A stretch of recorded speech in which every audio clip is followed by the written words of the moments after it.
Hi everyone, Lisa Haven here. Well, what is the biggest threat to America right now?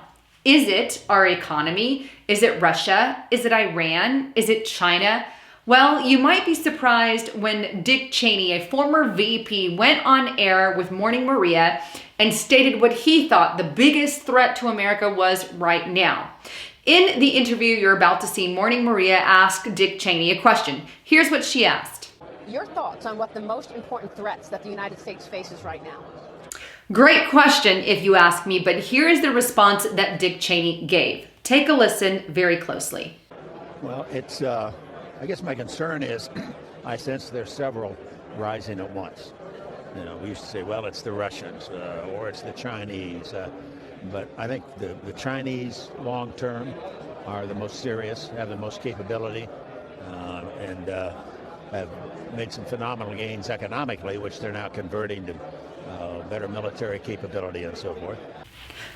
Not my words, but those of Dick Cheney. Now, I don't agree with everything the man does and says, but I think he has something to say about China, especially when we know that that is who Hillary Clinton has been in bed with for years. Not only her, but her husband. Not to mention the fact that they are trying to put all eyes right now on Iraq and the nuclear deal and on Russia.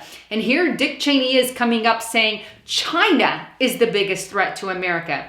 Now, why would I agree with some of that statement anyway? Number one being we know that China owns not only portions of Hollywood, but also a lot of real estate here in America. They are our biggest owners of stuff here in America. So we must take them seriously.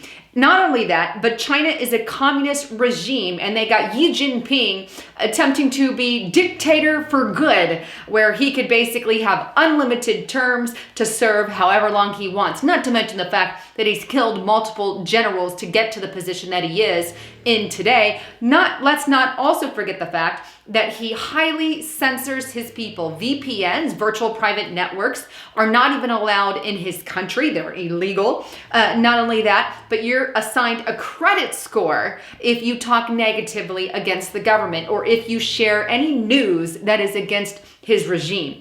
That is who we're dealing with in China. And people here in America, specifically many and multiple people in the Democratic Party, in the Progressive Party, are in bed with China. This presents a problem. Not only that, but we must keep in mind that right now we're in an all-out trade war with China, almost like Cold War-ish, but definitely a trade war. Check out this report from businessinsider.com titled, Trump's Trade Fight with China Just Claimed Their First Big Victim. Who was the victim that was claimed? Well, the Trump administration banned sales of US-made parts to the Chinese phone maker ZTE. ZTE is the second largest telecom equipment maker in China, and they generated $17 billion in revenue last year. ZTE had said Wednesday that the major operating activities of the company ceased. And the shutdown highlights the global ramifications of Trump's trade with China. Here's the thing. There's lots of trade issues going on between America and China, and we're having that war. Look, if they're putting tariffs on us, then we need to have the same here in America. Well, China didn't like that too much when we went to their level. Obama allowed it under his regime because he is a communist dictator and he wants to take the money from America and spread the wealth around. This is a socialist idea, a socialist concept. Socialism is communism. It always leads to communism, to put it bluntly and easily. But this is the kind of trade wars that we're having with a country who owns a lot of the things here in America.